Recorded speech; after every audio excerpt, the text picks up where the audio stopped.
Welcome back to What the Hell podcast. I'm Paul Harrell, and I'm really excited because after 9 long weeks of being on this series, the Is Jesus God series, we are finally wrapping it up today. We've gone over a lot. We've covered the Son of Man, the life, the bridegroom, the light, the good shepherd, the gate, and most recently, the vine. All these different ways that Jesus used to refer to himself to tell us who he is. Because that's what we're doing here, don't forget.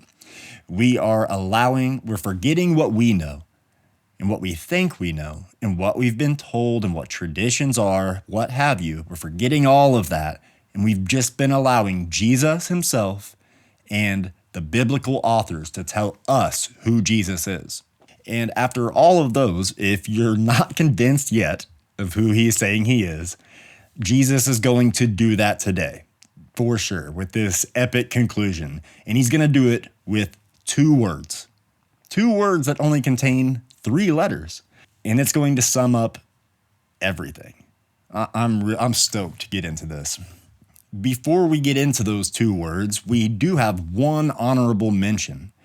This is highly important, but there just wasn't enough content surrounding it to award it its own video because it's unique and it's one of a kind, but it's a really big deal. In the very first episode of this series, if you remember, we discussed how the Christ is the most common way Jesus is referred to by others in the Bible, that is. I'm sure that's the case just in general outside of the Bible as well.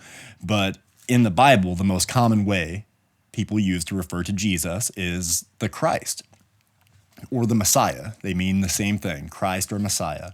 People would call Jesus the Christ, and countless times, instantly, someone would say the Christ, and Jesus would respond and instantly call himself something else, and something other than the Christ, usually the Son of Man. That was his go-to. But there is one instance, one singular, unique instance where Jesus did not do that. He was called the Christ, and then he immediately confirms it. And that happens within the familiar story that we have come to call the woman at the well. Jesus and his followers, they're traveling, they're on the move, and they come to this well in Samaria, just outside of town, where the people would go to collect their clean water. The women in particular is where they would go. In the cool of the morning was when most of the women would go. But this woman, however, she was almost shunned. She was not welcome to be around the other women because of things that she had done. We won't go into detail on it, but in the eyes of the people and in the eyes of most, except for we're going to come to see Jesus, they see her as repulsive and unimportant, and that's why she's going to the well by herself in the middle of the day. Jesus was sitting at this well in Samaria, and it's a well-known fact that Samaritans and Jews hated one another. They were enemies. And so this was a very odd scenario. And the woman comes up to the well. Jesus is sitting there. She doesn't think nothing of it. She has no idea who he is. And they start to have a conversation, a dialogue, a back and forth. And Jesus is telling her some pretty profound things. She's arguing against him, saying all kinds of things like, why are you a man trying to help me, a woman? Why are you a Jew trying to help me, a Samaritan? How are you saying that you can do all these things, just a man? If you could do all these things, you must be God. Like, you'd have to be God to do the things that you're saying that you could do. Lastly, the woman said to him, I know that Messiah is coming, he who is called Christ. And when he comes, he will tell us all things. And Jesus said to her, I who speak to you am he. So there you have it. The one and only time Jesus directly says that he is the Christ. That is our honorable mention. I thought that was really worth mentioning, but like I said, not enough to put an entire episode around. So, did Jesus think he was God? He directly says yes, he is, with 2 short words. I am. Jesus said, I am. In doing so, he is indirectly making the direct claim that he is in fact God, that God and he are one and the same. What does that mean? I am. It doesn't sound like much at all, right? First, we're going to have to back up. We're going to back up all the way to the second scroll in the Hebrew Bible, Exodus.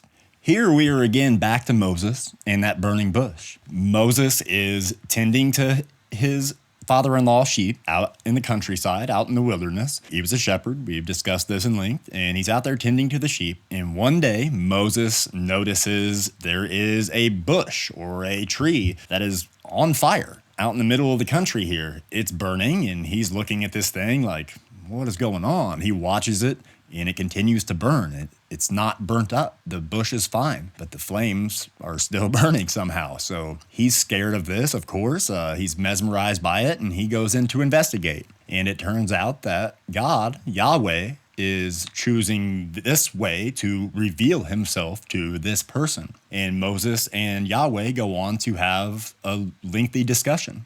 And Yahweh tasks Moses with one of the most important jobs ever given to a man. He makes it his duty to go to Pharaoh, the ruler of the world at the time. Through Moses, God is going to set the Hebrew people free from slavery from Pharaoh in Egypt. So now let's read the passage. Exodus chapter 3, verses 13 and 14. Then Moses said to Yahweh, if I come to the people of Israel and say to them, the God of your fathers has sent me to you, and they ask me, well, what is his name? What shall I say to them, God? And God said to Moses, I am who I am.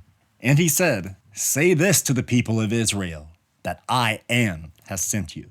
And that's why the I am statement is so important. That's literally the name that Yahweh gave to Moses. I am who I am. In Hebrew, it's Eher, Esher, Ehel. They are consonants from the Hebrew alphabet. Those consonants make up the acronym YHWH, where we get the divine name, Yahweh. Of course, there's some debate on the proper translation of I am who I am. I am who I am what I am that I am, I will be who I be. It's a very difficult thing to translate because of how it was written and presented in all consonants. Either way, the Greek Septuagint, which the Greek Septuagint is the very first translation into any other language from the original Hebrew. And of course, Greek is what the New Testament was written in. So in the Greek Septuagint, it says, goe miho on, which translates to, I am the one who is. That's the translation in the Greek Septuagint. I am the one who is. But regardless of the translation, in the very specifics of it, which don't matter that much, the focus here is I am. Yahweh told Moses, tell them that I am sent you. Now, let's fast forward back to Jesus. In the Gospel according to John, the Jews are badgering and hounding Jesus in questions and accusations, trying to get Jesus to slip up and fumble his words. But Jesus, being the master wordsmith that he is, he very carefully and very intentionally chose every word he said. The very last statement leading up to this one, and I'm paraphrasing, Jesus says, why are you hating on me so hard? Your father Abraham rejoiced that he would see me on this day, and he has saw it, and he is glad. And the Jews say to Jesus, what are you talking about? You're not even 50 years old. How have you seen Abraham? Because Abraham was from a long time ago, thousands of years ago, and you're not even 50. So how have you seen Abraham? What are you saying? And Jesus answers them saying, truly, truly, I say to you, before Abraham was, I am. So now we know why the I am statement is so important and what he means by that. They definitely knew what he meant by that and how big it was in the first century. They got it. But just to make sure that there was no confusion about what he was saying, he added the little tidbit about Abraham. Because as we know, Abraham was thousands of years before Jesus, but he just adds that in there to drive it home and make sure there's no confusion that he was there before Abraham and he's seen Abraham. And Abraham has been waiting on this day and he rejoices that it is now here. So let's look at another verse in the Gospel according to Mark. So here we are in a different time and place, but in the same exact situation. The Jews are all over Jesus, bombarding him with questions and accusations. Jesus made this statement, and I'm paraphrasing, you know the temple? Well, I'm going to tear it down. Brick by brick, every brick. Nothing will be left standing. In 3 days, I'm going to build a new one. But this one will not be made with human hands. Still paraphrasing, the Jews say to him, how can you say that? Who do you think you are that you could say something like that or be able to accomplish something like that? And here in Mark chapter 14, verses 60 through 62, what is it that these men testify against you? But he remained silent and made no answer. Again, the high priest asked him, "Are you the Christ, the Son of the Blessed?" And Jesus said, "I am. And you will see the Son of Man seated at the right hand of power and coming with the clouds of the skies." So here we get a double whammy. We got an "I am" statement and a Son of Man statement. Jesus is saying he is both. As stated before, Jesus was very, very careful and very intentional with every word he uttered. He didn't just say things. I mean, this man was calculated to a T, and he was the master wordsmith. And it's not something he or anyone of his time could just throw around willy-nilly. It just could not happen. People just didn't do that. Today, somebody could walk up to you and easily say, "Hey, I am." Or even just come out and somebody come up to you and say, "I am God." And we'd be like, "Okay, crazy guy, sure you are, bud," and keep on walking. But back then in the first century, it would not have been written off and would not have been taken lightly. This would have been blasphemy, breaking the law of Moses, which is punishable by death. Jesus very well knew this, and he knew the dangers of saying this. But him being the master of words, he chose to say those very specific words in that very specific way. Now let's look at the passage from John again, and we're going to look at the very next sentence after Jesus said, "I am." What happened next?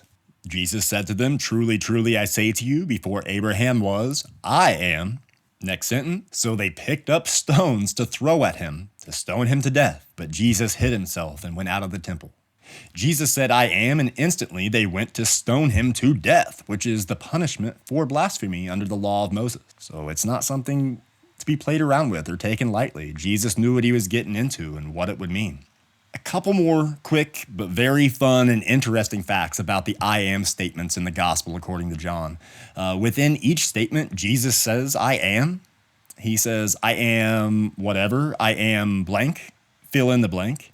And you can fill in that blank with every single topic of every single one of our videos through this series. Jesus said, "I am the bread of life. I am the good shepherd," so on. So with each one of them, he's given us a double whammy of Jesus telling us who he thinks he is. Simultaneously, every episode prior to this in this series has been giving you a double whammy, has been actually giving you this episode the entire time as well. In the Gospel of John, Jesus says, "I am the bread of life. I am the light of the world. I am the gate. I am the good shepherd. I am the life. I am the way, the truth, and the life, and I am the vine." In each statement, he tells us in two ways who he is, with the "I am" statement and then what follows the "I am" statement. That's pretty cool, huh? Even cooler, there are seven "I am" statements in the gospel according to John. 7 being God's number. That's not an accident. It's very intentional. So he is telling us who he is with the "I am" in each statement. Then he's telling us who he is with what follows the "I am" in each statement. Then he's telling us who he is by the number of statements that are made. How rad is that? That's so cool, man. I love the Bible. Well, there you have it. We've done it. We did it, guys. Congratulations. It's been a long journey, a long 9-week journey that we have been on this road in seeking out the answer to the question, is Jesus God? Next week, we'll be starting a brand new series, but this has just been awesome. It really has. I look forward to what's in store in the future, but I've had a really good time doing this series. I hope you guys have enjoyed it. I hope you've learned something. Yeah, I can't believe it's coming to an end and we'll be moving on to something else. Depending on your participation, I'm considering doing a live Q&A to cap off this Is Jesus God series. If you're interested, please get in touch with me. You can get in touch with me by email. It can be found on the page and elsewhere. You guys know how to work the internet. Email, comments on the videos, Facebook, phone, text. However, just let me know as soon as possible if you want to participate in a live Q&A about Is Jesus God to kind of cap it off, and I will get back to you. And if you guys appreciate what we're doing here and would like to help out the channel and the podcast, you can make donations at any time, any size. It can be 1 cent, it can be $1 million. There's no minimum, there's no maximum. But if you appreciate what we're doing and want to show some support, you can make your donation at gofundme.com patreon.com/whatthehell podcast. As always, that link is in the description. And also, I mentioned before in the last video that we have for our subscribers only right now, subscribers only. If you go to patreon.com/whatthehell_podcast, there are all types of different tiers and things that you can join, free and paid. And there's tons of cool stuff. You can be on an episode. All the details are there. I won't go back over it. Just go to patreon.com/whatthehell_podcast and get all these details for the first 60 days of the year. It's only subscribers. Well, I look forward to the next series and seeing you guys next week. I'm Paul. This is What the Hell Podcast.